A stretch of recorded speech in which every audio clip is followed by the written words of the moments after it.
what we'd like to do now is to begin our panels, and we're very, very fortunate to have as our moderator Betsy Stark. Betsy is Managing Director with Ogilvy Public Relations. She's a 4-time Emmy winner. A number of you probably will recognize her from the ABC News business correspondent. She's very familiar with a number of the housing issues. And where is Betsy? Here she comes. Okay, so welcome, Betsy, and Thank you. you get the first panel to moderate. Absolutely. Thank All you. right.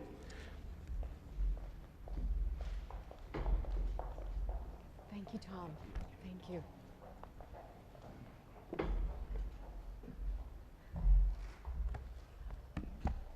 Is our panel all mic'd up? In progress? So, well, good morning and welcome again, everyone. I'm Betsy Stark.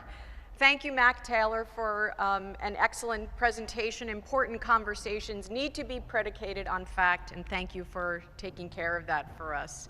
Our forum today is going to consist of 3 important conversations. The first around what's at stake for California in this housing shortage.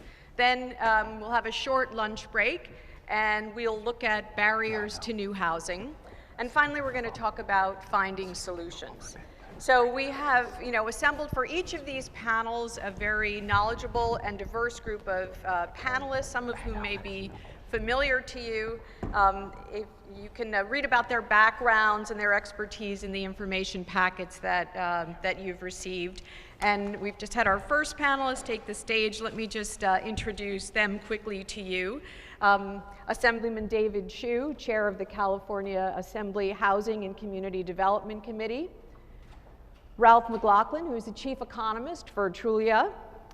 Ben Metcalf, Director of the California Department of Housing and Community Development. And Sonja Trauss, who is a principal at the Bay Area Renters Foundation. So let me just scoot into place with them and let's do this. So good morning, everybody. Thanks for being here today. We have just heard a thorough analysis of the causes and consequences of this housing shortage. And so I want to start by asking each of you how you bottom line it. What's riding on the outcome of how well we manage this? And Assemblyman, why don't I start with you? Sure. First, let me start by thanking all of you for being part of this incredibly important conversation. 2 years ago, when I was elected to the legislature and I came up here, there weren't a lot of us who were talking about the housing crisis. But I think one of the important things that have happened this year in 2016 is that I think all policymakers, we agree that housing has to be at the top of the political agenda. From my perspective, and you all know the statistics that not just San Francisco and the Bay Area, but the entire state of California, we're experiencing the highest rents, the highest home prices, the biggest challenges when it comes to affordable housing. This impacts us in many ways. We have the most intense poverty rate in the entire country when you include housing costs. If you talk to job creators from the private sector, they will tell you that's what is holding us back when it comes to job creation is a lack of housing that's close to where people are working. If you look at the environmental impact of that, if you look at the impact when it comes to income inequality, there's so many measures that are challenged because we have not yet grappled with this. And what I will say, while I may not agree with the emphasis of everything that you just heard in the prior presentation, I think the challenges are multifaceted. We have not been investing in affordable housing or housing creation. There have been a lot of barriers to creating housing, which we can talk about why and what those solutions are. And I think the lack of a connection between where we're creating jobs and where we're building housing is really pushing us back. And so I look forward to this conversation, and we'll take it from there. Well, you're right, a lot of moving parts, but I mean, if it's possible, Ralph, just how do you bottom line it? What do you see as at stake? Yeah, I mean, I think Mac Taylor and David here, hit on, I think the big issues. The one issue that I've really focused on over the last several months is income inequality. What the effects of underbuilding have on long-term income inequality. I've been interested in this topic actually since reading Piketty's work a few years ago. One of the main takeaways from that book is that the returns to capital are greater than the returns to labor, which is a fancy word for your returns to investments are going to be more than what you can work and earn for yourself. And the single biggest investment that most households make is their home. If you look across the US, California metros have seen the biggest increase in house prices. More than any other any other state, and the metros themselves have seen large increases. And here's an interesting stat. If you bought the median house in San Francisco or San Jose 30 years ago, in 1986, your returns nominally would have been about $900,000 and $800,000 respectively. Each one of those figures is more than the 10 slowest going metros in the US combined. And so because housing is one of the biggest investment vehicles that households have, as prices rise, it widens the gap between homeowners and non-homeowners. And I think this has serious repercussions down the line, not just for the economy, but also political stability. So that's, when it comes down to the bottom line, that's what I'm really interested in and what I plan on investigating further in our work at Trulia. Ben, what do you want to add to that? Poverty rates, economic growth, income inequality, quality of the environment. I mean, so much at stake. How are you looking at this? Yeah, so first of all, thank you for having us here and having this really important conversation. I agree with others. This is a ripe topic today, and one where I think we need to make progress. I think in some sense we stand at the precipice of a vision of two very different Californias. One is sort of a status quo, where the patterns that we see today continue to exacerbate. And in my mind, I often bucket this out in three categories. There's the consequence of functionally driving many millions of Californians into functional poverty, right? So, and the US Census Bureau came out with data last week showing that California indeed is #1 in the supplemental census area once cost of living is factored. And we know individuals living in poverty make all kinds of sacrifices with food, with retirement, with savings. That's the first issue. Second issue for me is that this is a housing crisis that just doesn't affect people evenly. Certain communities suffer. The lowest end, the folks teetering right on the edge of homelessness, communities of color, millennials, folks are not the burden not fairly distributed. And then lastly, and I think the White House nailed this in the report they put out earlier this week, using the power of the bully pulpit with the few months that they have left, the metaphor that they provided was, we as a country pride ourselves on having what we think of as sort of ladders of opportunity, that anybody ought to have a shot, even if you're born into poverty, of making your way up into the middle class. That's very much core to what it means to be an American. And yet, the framing that they offer is that in many cases, many of our communities in California are pulling up those ladders of opportunity as they sort of throw up the walls around their communities, making it very hard to build. And so I think we have a problem here that we need to wrestle with. And there is another vision, I think, of California, and I think some of the great legislative work that Assemblymember Chiu and his colleagues were able to move this session, targeted on homeless funding, targeted on accessory dwelling units, and the like, I think offers some hope there that we can make progress. Sonja, what do you want to add to that? How do you think about this in a bottom line kind of way? Also, thank you, seriously, everybody. Yeah, I think this is about what's at stake is, the future and the present. I'll tell you my personal story. When I first started organizing renters, pro-density renters, and thinking about this, for me, the extra rent, the high rent I was paying, was coming out of the money I would have been saving for retirement. And I would really very much like to see an analysis on this, because I know that I'm not alone. Like, are we gonna have, and I'm 35, which makes me one of the oldest and therefore wisest millennials, but are we gonna have in 30 years, an unexpected increase in elder poverty? Also, we've already mentioned the reduction in GDP that happens when high productivity areas can't build to accommodate all of the workers that would have otherwise moved there.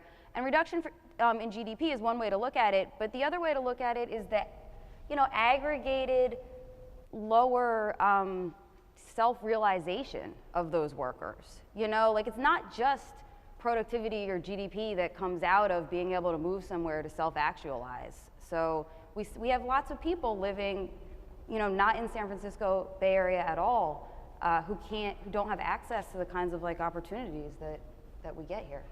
Yeah, I mean, you know, you've all said it well, a lot of stakeholders, and interesting to put it in terms of the present and the future, but as Ben was saying, this doesn't affect all of those stakeholders equally, and I wondered, you know, how you all think about who's borne the brunt of this shortage. Who's this hurt the most? And I'm, you know, every question now is a jump ball. Please just jump in. Twofold. Renters, because they're not the ones that benefit from rising prices, I think as Sonja alluded to. And second would be those that would have moved to the state and have it. And I think, you know, I won't go on about this, but I think Mac hit the nail on the head earlier in his presentation about that. I'll jump off for a second and say the least fortunate among us. I think we all know this, that if you can afford your luxury condo, can afford your market rate development, you're doing okay. If you can afford to purchase, that's great. But by and large, most Californians, many Californians are just struggling to pay the rent. We're seeing record eviction rates. We're seeing foreclosures all around the state that are hitting record heights.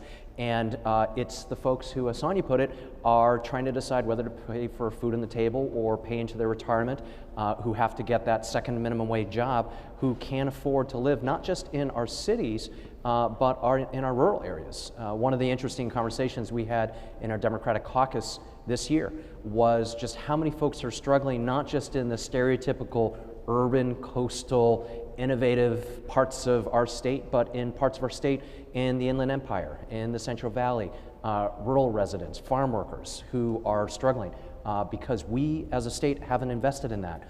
And let me just say that 10 years ago, before the Great Recession, we invested in affordable housing. In fact, it's been estimated about $1.7 billion a year that we used to invest in affordable housing that we don't today because a few years ago, redevelopment agencies were eliminated, and I'm happy to say I wasn't part of that decision, but during the Great Recession, the previous legislature, working with the leadership of the governor, had proposed that that be done, and we're, I think, all having a bit of buyer's remorse over that.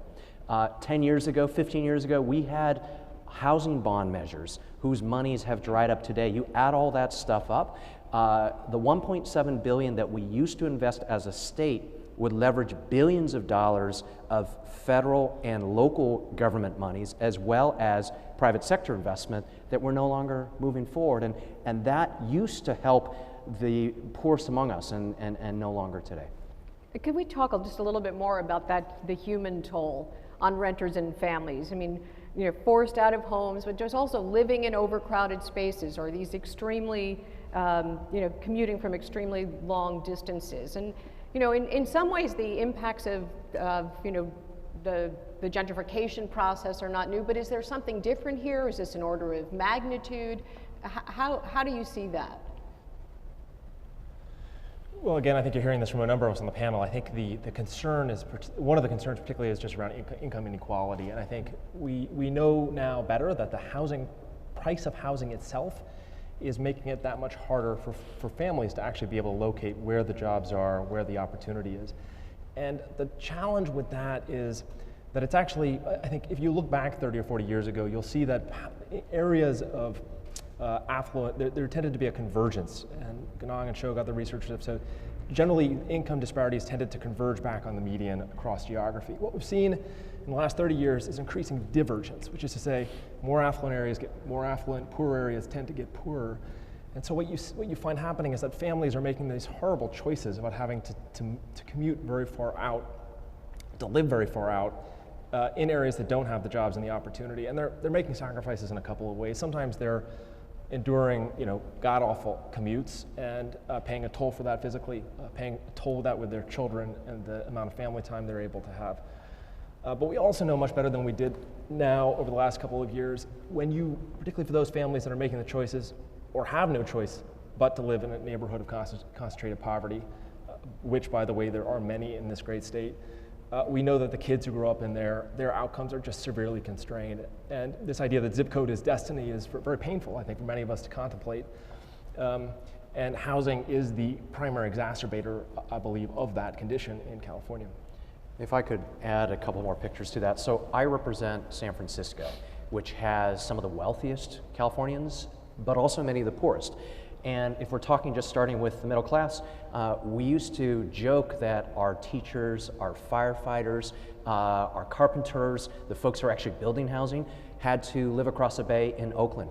Now they live 2 hours away. They have to literally commute 2 hours, 3 hours to work in our expensive city. Take it one step, one rung below that. For working families who are working 2, 3 minimum wage jobs, who are living in single rooms off hallways, sharing a bathroom, in buildings that are vulnerable to earthquake and fire. Immigrant families that literally will have 3 or 4 members in a room that's 10 by 15. And then take it a rung below that. Those who are at risk of being homeless. As a state, we have a little over 10% of our country's population, but we have 20% of America's homeless. We have 25% of America's homeless vets. We have 1 out of 3, 33% of our chronically homeless live in California. That is the face of who we're fighting for today. And unfortunately, I have to go back to them and say, you know, we were able to get some things done this year, but the big picture things we still have to get done in Sacramento. Oh, and by the way, on the homeless issue, nationally, homeless rates have actually been dropping on chronic homeless, particularly on veteran homelessness. California and to a certain degree on the West Coast more broadly, we have seen that national trend getting bucked. And a large part of that driver is the cost of housing, pushing folks who really wouldn't be homeless but for the cost of housing into homelessness. Let me widen the lens from these kind of individual and family impacts to more macro impacts. And these shortages are especially acute in cities driven by high tech. And my question is there any evidence that these shortages are hurting the high productivity cities that are economic engines for the state? So I mean, it's a pressure point, and how has it kind of impacted it? Are we starting to see a slowing down of that growth that the state depends on?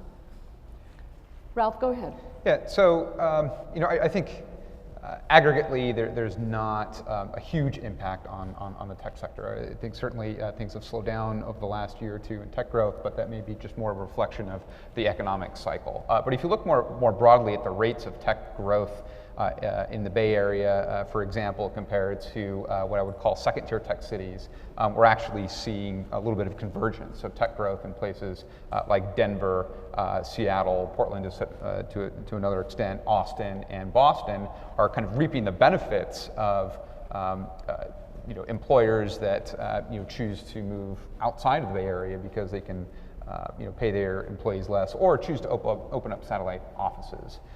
You know, and we're seeing some signs of that, you know, not to, I think, any large extent that we can solidly make the argument that it's decreasing productivity in that sector, but you know, certainly the trajectory might suggest that we may see a transition, you know, for the rest of this economic cycle. Quick answer to your question: yes, yes, yes. You know, in my daily basis, in my daily life, as I talk to advocates for homeless and advocates for low-income folks, I'll also have conversations with many tech CEOs and many tech founders who are telling me that for them, the #1 issue they want me to tackle is housing. I recently saw the statistic that in the Silicon Valley area, over the past 4 years, we've created over 125,000 new jobs, while at the same time creating about 20,000 new units of housing. And what does that mean? The workers for these companies have to get into their cars and drive an hour, hour and a half, have to get onto public transit where we haven't yet made investments there to do what they need to do.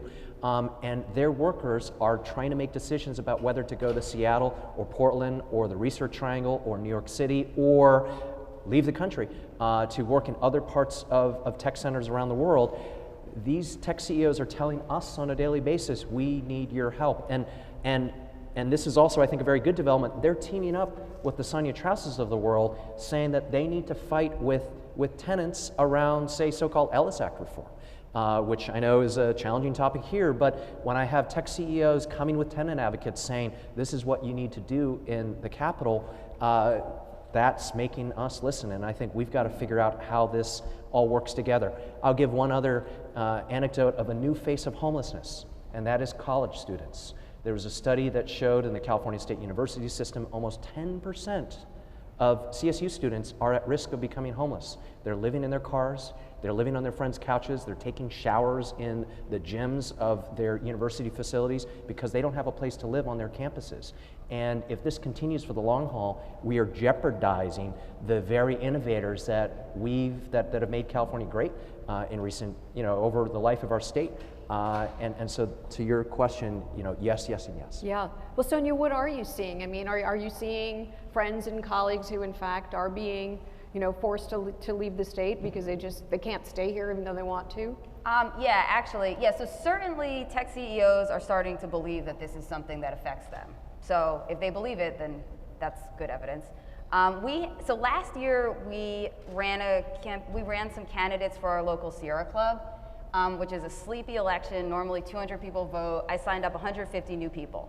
And we're running it again, and the volunteer that's in charge of that told me that he emailed or called all those 150 people to make sure they were still members. Half of them had left.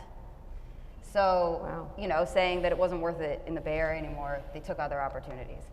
One thing that's going to be interesting, because this fight is a super local fight. Like, everybody here lives in a neighborhood. Everybody here might live near a proposed housing development, whether it's new, 3-story townhomes or even apartments that could be more dense than what your neighborhood already is. Certainly, I've also seen that there's kind of going to be, there is like a culture war a little bit at the top at tech companies, because some of the CEOs might live in San Francisco or in other dense areas, but their executives live in Orinda or in the suburbs around, in Los Gatos, which recently turned down a bunch of housing. The executives are gonna have to decide. A big part of this solution is gonna be apartment buildings in single-family suburbs. And some of those individuals in those single-family suburbs are gonna be executives at tech companies, fighting against new apartment buildings, when these apartment buildings are really the thing that are gonna help them save on labor costs. So we'll see how that works out. It's gonna be fun. Ralph, I'm tempted to ask you, because Trulia is headquartered in San Francisco, are you seeing this anecdotally in your own company? Yes, actually. We've had a number of employees in the past. We used to have an office in Denver, and when we were, we were bought out by Zillow a few years ago, but we still run independently. But before that, there was a clear trend of primarily 40, 50-something-year-old employees who moved to Denver because they wouldn't take that big of a pay cut, but they would get a lot better deal on a house, and so their quality of life net went up. Labor costs for tech firms, because they are not they're not producing a lot of physical things, make up anywhere between 65 to 75% of operating costs, depending on the company. As the requirements to increasingly pay employees more and more money to be able to afford the quality of life that those employees want in California, in particular the Bay Area, would certainly incentivize firms to leave. Again, we haven't seen, I think, any big trend in that occurring yet, but if agglomeration economies start to really bubble up in the tech sector in these other areas, then I really do think that our tech hubs in California would be at risk because of this. Some say that what's at stake here is the essential character of California, the California dream, and that what draws so many people here is not infinitely expandable and curable by more housing, but it's finite, that this housing shortage is symptomatic of cities here reaching their limit. 2/3 of the land along the coast is undevelopable, as Mac was saying. Our infrastructure and ecosystems at capacity is that part of the issue, or is there a different California dream that's possible? No, we are not at capacity. Sorry, I really want to emphasize that. That's ridiculous. This 2/3 undevelopable, I mean, this is a legal constraint. This is a political constraint. It is by no means a technological constraint, right? We're talking about going to Mars. We can build as much as we want in California. We just have to decide what is our priority. And yeah, there's an idea, I encounter it all the time, that people move to San Francisco because it's beautiful. No offense, that's ridiculous. People move to San Francisco for jobs and for the freedom to be who you are. Because in your small town, you can't be gay or you can't be weird. You know, there are millions of beautiful places all over the United States. If your #1 priority is beauty, then you can move to Nova Scotia and have an empire with the amount of money that it would cost you for one crappy studio in San Francisco. So no, I like thoroughly, yeah, I think that California's character as a place that Americans and people from all over the world come to self-actualize and get rich is absolutely, you know, at risk, and that's the character that I want to preserve. But as far as any of this physical, you know, just the way the neighborhoods look, there are suburbs all over the U.S. None of the suburbs in California are very special. So if there were more housing, there would be more housing. Californians. And you know, according to the LAO report, San Francisco's population would be not 800,000, but 1.7 million. Does San Francisco work at 1.7 million? Well, as a representative of San Francisco and of this innovation and weird and all of the things that we love about our city, I would agree that that there is a vision that I support of California that changes, of California that grows, of a San Francisco that grows. In fact, we're planning for a San Francisco in the coming years that grows from 800,000 to say 1 or 1.1 million. What it's going to take is willpower and political consensus around infrastructure. That includes not just housing, but transportation and great schools and all the things that you know of as a vision of what great cities are about. But let me also point out that the burden can't just be with our cities. We're having this conversation, and I've actually been on numerous panels now with leaders from Oakland and San Jose and others. We're the ones who are being forced to deal with the brunt of the housing demand, while we have so many suburbs between our cities that are making decisions like Brisbane just did this past week. I think many of you saw it in the newspapers. Brisbane's going to put a significant commercial development in their town, and they're going to make a lot of money off it, and they're not going to put any housing. And they've literally said, well, for the workers here and the folks that are attracted to what we're doing from a commercial standpoint, they can go live in San Francisco. And that's not the right answer. The right answer is every community, whether it be in the Bay or up and down the state of California, we all have to think about how we do our part. And I think that Sacramento has to think about how we create, from a policy standpoint, the right levers of carrots and sticks to make sure that the Brisbanes of the world are doing their part. If they want to be in proximity to our city, they can't expect that we're going to take the brunt of all of the infrastructure costs. We're going to do our part, but we've got to move that forward. And let me just end with one last point, which is, as someone who believes in urbanist vision, who believes in density, who believes that great cities are cities that bring folks together, lots of folks together. It's not necessarily about just a suburban vision. We need more political support for that vision. I have supported an awful lot of housing to be developed in my town, and have taken a lot of hits for that. And if you want elected officials, state or local, to support this vision, we have to continue to build a consensus and build the political will to get that done. Let me jump in here. What's interesting to me, I agree, thank you, both of you, for your comments on this topic. This notion that California doesn't want to grow, or that we want to keep California the way it always was, is a sort of a weird, perverted take on what California has been.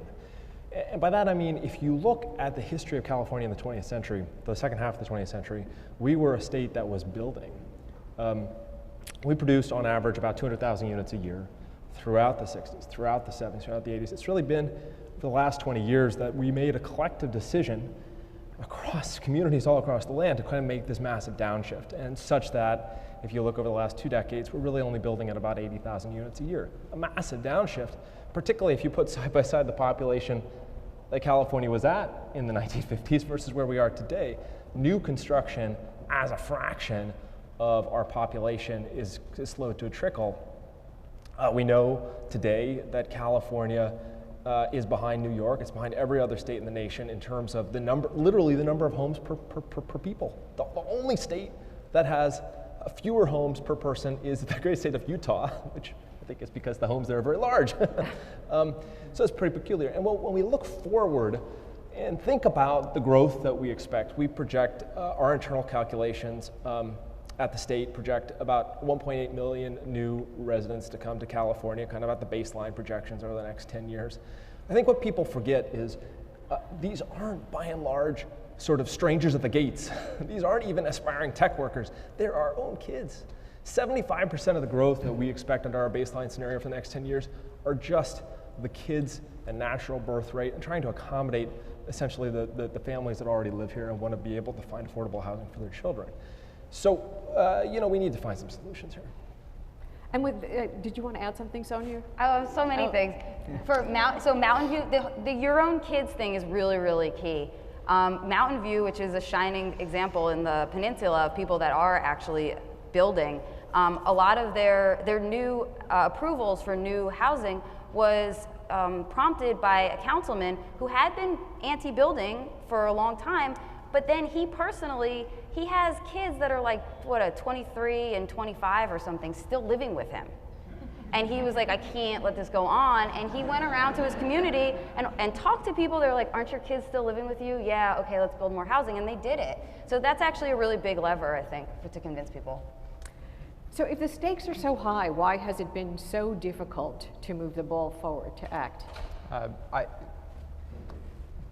This is a major political issue, and I'm sure I'm preaching to the choir here with the rest of our panelists. And to kind of sum this up, I lived in Australia for several years, and there was a similar issue with housing affordability in most of the capital cities. And I remember the Prime Minister actually got up, to talk about this one time, to summarize the challenge. And he said, I never once had a voter come up to me and complain that the value of their house went up. And the majority of voters in California are homeowners, and this is a real issue. And I think a couple of things are on the table. I don't want to, steal away from, the following panels, but one is Prop 13. That incentivizes non-residential development as we look at Brisbane and San Francisco, and the battle there is, an example of that. And two, and forgive me, I'm a recovering urban planner. Two is a movement in the planning field, not just in California, but nationwide, to shift the costs of development, maybe rightly so, economically efficient, to the developers of housing. But this is a significant shift from how infrastructure to support residential development actually occurred in California. If you look at public subsidies for infrastructure expansion in the 50s and 60s, it was a lot higher than it was today. And in the 70s and 80s, there was this shift more to put that burden on developers. And I think it's no surprise that the amount of production would come down after that. So. Again, as economists, I try to stay as subjective, or objective as I can, and away from the subjective arena. So I'll let. Yeah, please add. Let others talk on that. Yeah, why has it been so hard with so much on the line? Well, one thing is a structural problem about the way we make decisions. We have a lot of local control in California, and that's something that was one, I guess, in the 70s and 80s, certainly in San Francisco, bit by bit. People got more and more land use decision making at the super local level. And when you're making a decision, should we put in enough housing here to accommodate 50 people, or in Brisbane to accommodate 10,000 people? Normally when you're making a decision, a political decision, both sides have the opportunity to weigh in. But when you're deciding about future housing, the future residents have no way to weigh in. And so you're obviously going to overbuild. It's the way we make land use decisions. So the solution to that, the stopgap solution I'm trying to put together, is organizing pro-density people, and it's been working because people really understand it's something that affects all of us. But it means weighing in on projects that maybe aren't in your neighborhood. And then the other thing structurally is to take land use decisions out of the hands of immediate neighbors and put it up to the mayor, to the county level, to the state level. Yeah, I mean, I would also say, and this was covered earlier, there has been a marked decrease both in infrastructure investment, also in housing investment. I mean, if you look back historically again to the 60s, 70s, early 80s, you see a very significant share coming from the federal government in terms of investment. If you think about massive investments, billions of dollars that were put out to help support the construction of public housing, and then Section 8 privately owned assisted housing. And you put that side by side in terms of federal investments in the 70s and early 80s, again, when the population was much smaller, to what the federal government is putting out today, you just see a massive drop. And so we also have sort of fewer public dollars that are going to shore up construction and supporting in the back end. Most of the dollars that we do get put out is, to the extent that we are putting out federal dollars, it's really the mortgage interest deduction is our primary place for that, which is a subsidy of sorts, but obviously is not exactly targeting the folks who are most in need of the scarce public dollars. Are the primary obstacles political? What's your diagnosis? I could probably talk about this for an hour, but what's floating through my head is that every major policy idea that's been put out in the housing world has had major objections. So let me just throw out a few. So when it comes to let's get more funding or a permanent source of funding, the governor and taxpayer groups lining up with maybe folks from industry, the realtors, et cetera, have had issues with some of that.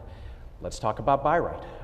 Buy right was thrown out on the table, and I think there were understandable concerns raised by the environmental community about how that would impact sensitive environmental lands. There were concerns raised by our friends from labor and the building trades about ensuring that these are proposals that lift up those very workers that are building this housing, as well as from localities that are concerned about control being taken away from that. Inclusionary. I could tick through every major idea and put up a list on the board of all the opponents. What I would like to do is lock all of you guys up in a room until we figure it out, because I truly think that we're not going to figure this out until we have some major grand compromises on how this happens, when we all get to put what we need on the table and help to understand what the concerns are from the apartment association, from the realtors, from the environmental community, from labor, from the tenants community, from the administration, from those of us that represent the state legislature. We don't have a lot of time. For me, the silver lining of 2016 was, I think we all have agreed we've got to figure out how to solve this, but we also realize just how difficult this is going to be. I am looking for creative solutions. I'm looking for new ideas, as well as for folks that are willing to say, listen, if I can get X, Y, and Z, I'm willing to say maybe we can talk about a little bit more money, or maybe we can talk about how we streamline and actually build housing a little bit faster. But we have an awful lot of work to do, and I look forward to doing that work with all of you. So just finally, I mean, as you know, is there a kind of a cautionary punctuation to what you just said? Is one of the silver linings of 2016 is things have reached such a head that people will find competing interests will finally get together. But what happens if we continue on this path and nothing changes? And I'd just kind of like to sort of ask each of you to answer that question about the dangers of not acting.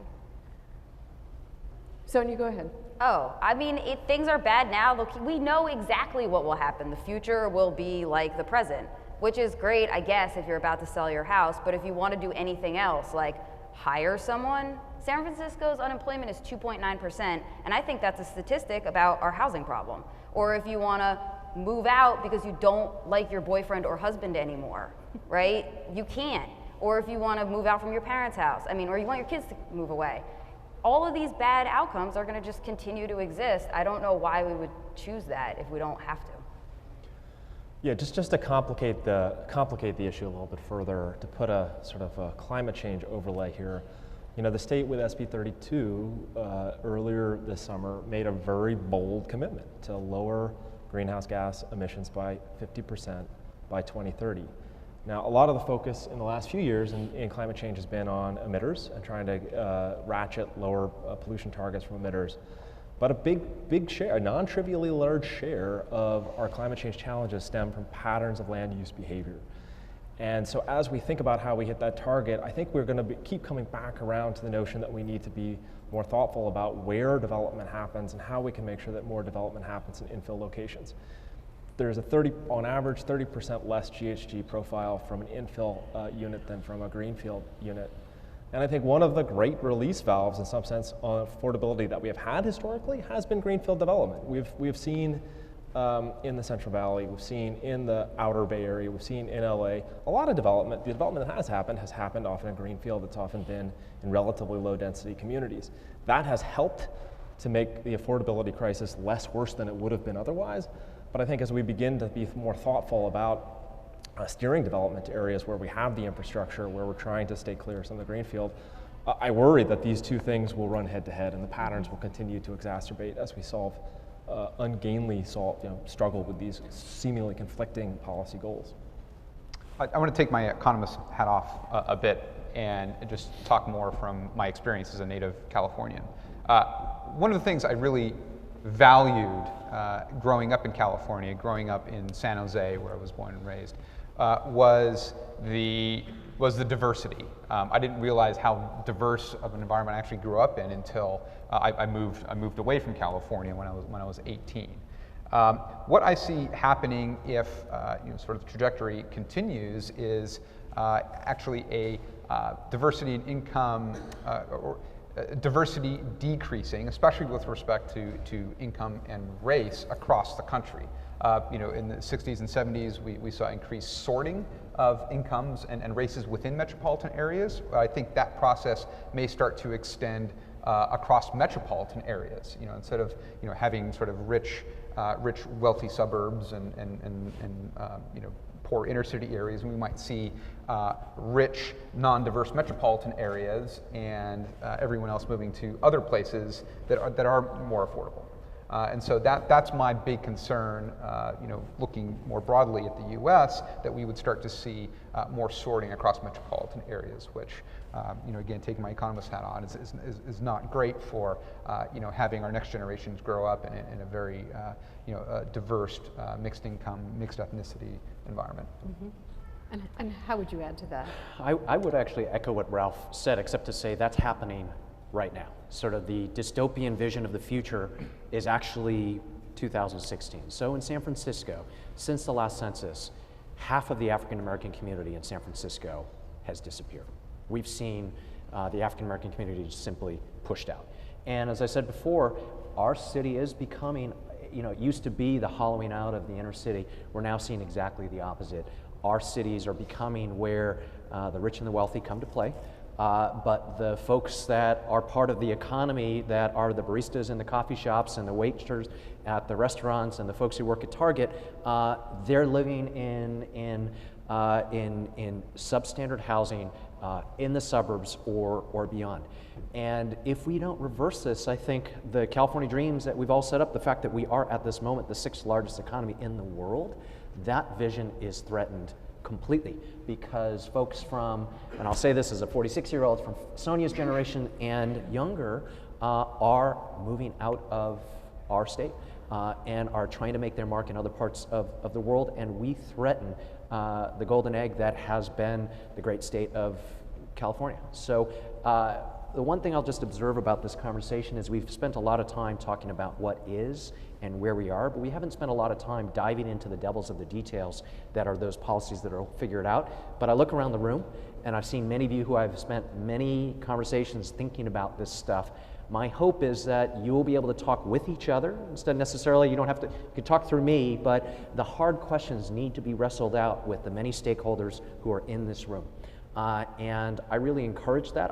It's kind of a half joke that when I leave, I'm going to ask the sheriffs at the sheriffs here to lock the doors and not let you guys out until you figure this out. Because if you can't figure this out, we're going to do everything we can as your policymakers to bridge these gaps. But it's an awful lot easier if those of you representing very valid constituencies in our state are able to hammer out the differences that you have. And we're going to take your advice and talk about that a little bit later today and make sure we aren't just talking about what is, but how to change things. Can I yes, quickly also just say, I think from the administration standpoint, we're also very, very, very committed to this dialogue. We will be putting forth later this fall, for the first time in 15 years, a comprehensive report looking at the state's housing crisis, doing it in a draft format, doing it through a public and open process to work on coming up with at least a policy framework to think about what steps the state needs to take over the next 10 years. So echo those sentiments. The dialogue has to happen. We have a lot of smart people. I hope the panels in the afternoon could be more uplifting. Okay, we will. We promise to do that. Those are my questions. We have time for some of yours. Anybody have a question for someone on the panel? Okay, I see a hand. If you would just identify yourself and we ask a question. Yeah. My name is Jensen Jones. I work for Senator Glazer's office. My question is actually for the whole panel. As we see, like in San Francisco, for example, we see tech companies come in and, obviously bring in higher paid employees, which helps bring up the property value and all that. But do you think there's any obligation of companies or industry to help, I guess, not subsidies, but somehow, do they have a role to play in helping affordable housing be achieved? And to what extent? Yeah, thank you for that question. So yeah, what is the role of the companies and the businesses here? Do they have a role to support or subsidize their employees?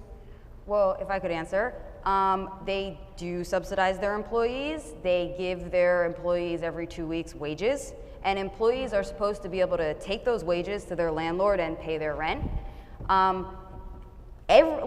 Tech owners want housing to be built.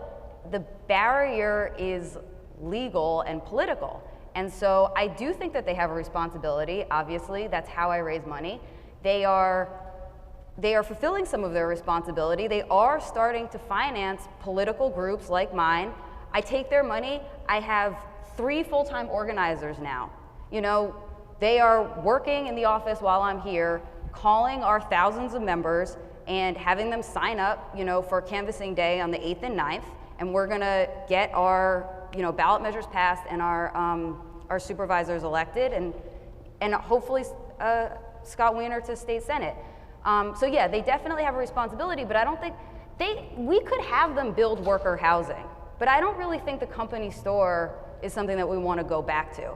The other thing is that they're not building worker housing because they don't want to pay the money for worker housing. They're not building worker housing because it's illegal to build housing. I made this shirt, legalize housing, right? So that's the role. Also, since you're at Glazier's office, yes on RR. That's a bond measure for BART. Besides rent, the next highest cost for many people is transportation, and a functioning BART is really, really important. Other questions? I'll answer that me. question in a little bit of the following way, which is, I do think that, like all of you, the industries that are succeeding in our state do have to have a role in solving these issues. But I don't think there are some who may want to blame industry for all of the problems. In fact, in my city, in the last couple of years, we had rocks that were being thrown at the Google buses and at tech shuttles because they were being blamed for everything. But the challenge is, if I just state the problem, which is when you have new gleaming corporate innovation buildings that are being built in communities where the new Apple campus, the new Google campus will bring in 10,000, 15,000 workers without creating any housing. We all have a collective responsibility for that. I will for a moment just single out Facebook, who recently made a decision to actually invest and build housing near its campus. If every tech company could work with cities and counties to do that, we would go a good way at solving this problem. But unfortunately, many cities and counties don't even want to have that conversation. And then you have tech companies, some of which want to do that, some of which don't. So there is a collective responsibility.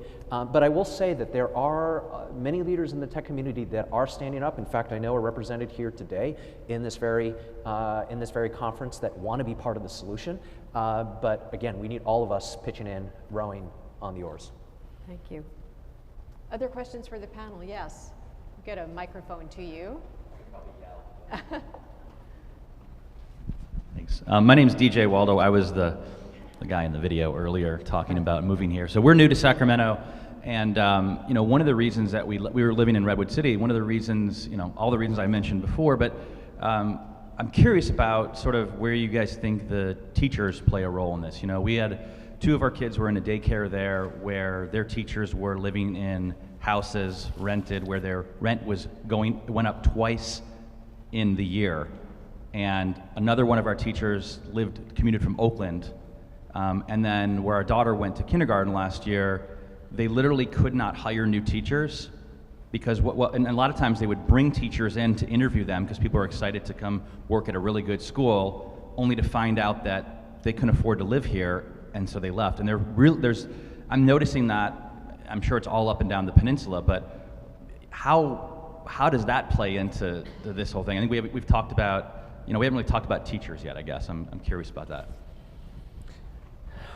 If you had come to the Assembly Housing Committee at different points of this year, this was Exhibit A of why we have to solve this housing crisis. I mentioned before that the teachers in San Francisco and in Oakland who used to live 15, 30 minutes away are now driving an hour and a half, 2 hours away. And I think in addition to the housing crisis and the transportation crisis, we are in a few short years going to see a major teacher shortage throughout the state of California. And there are a variety of reasons for that, but in the Bay Area, it's around housing, pure and simple. Now this year, I was happy to be a co-author of a bill to allow the city of San Francisco to use some of our affordable housing funds and some of our school lands to build affordable housing for teachers. But this was sort of a micro solution to deal with what you're talking about of a macro problem. And it's not just about teachers.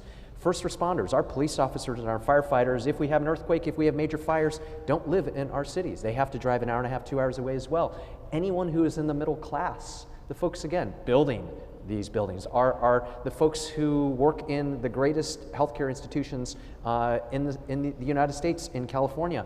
Our nurses are driving 2 hours away as well. So how do we have a proposal that's not just about market rate for those who can afford to buy condos, not just for our homeless individuals, but our middle class? And I actually think that's the biggest danger. When I think about the future dystopian vision, it's about the very wealthy being serviced by the very poor with an entire middle class that no longer exists.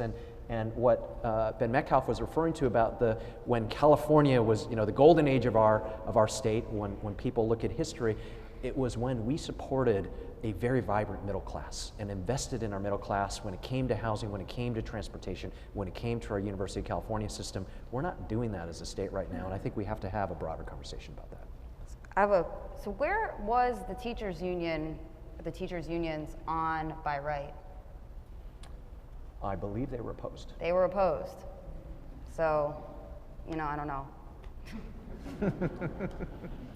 But I would say that's a very complicated conversation. We could talk for 3 hours about by right. In fact, many of the folks who are in this room have probably been talking for thousands of hours about by right. The short is, we need to have a conversation about how we streamline housing creation. I think there's a right way to do it. And I think by right opened up the conversation, but obviously that conversation needs to continue. The president likes by right. I'm not a expert in the field in public school funding, but one thing, when natural sort of reaction when an economy gets more expensive, especially when it comes to housing, is that wages rise. I mean, there's a reason why, if I go out to a bar in San Francisco, I pay $10 for a beer, or if I go to a similar bar in, Tucson, Arizona, where I'm with the school, it's $2. Our beer's better. Right. Yeah, our beer's better, but wages go up, the cost of things go up, right? And so there should be this sort of natural evolution where if the types of employees that we need, wages should go up to keep them here. Otherwise, they go away, and we don't have those goods and services. But the interesting thing is we haven't seen wages of many public sector employees go up naturally. And maybe that has to do more with unions, Prop 13, and how schools get funded. But that is one sort of disconcerting trend I've seen with public sector employees.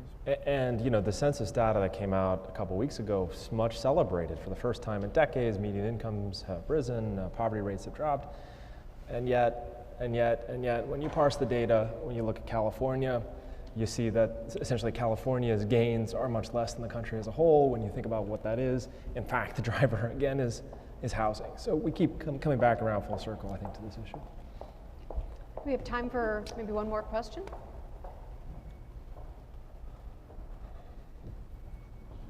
All right, then. I will say thank you to the panel. Please join me in thanking the panel. Thank you. Thank you so much. Thank you. Great. So we invite you to go grab some lunch, which is behind the screen, and we will reconvene for the second panel. Is it at noon? At noon. Okay.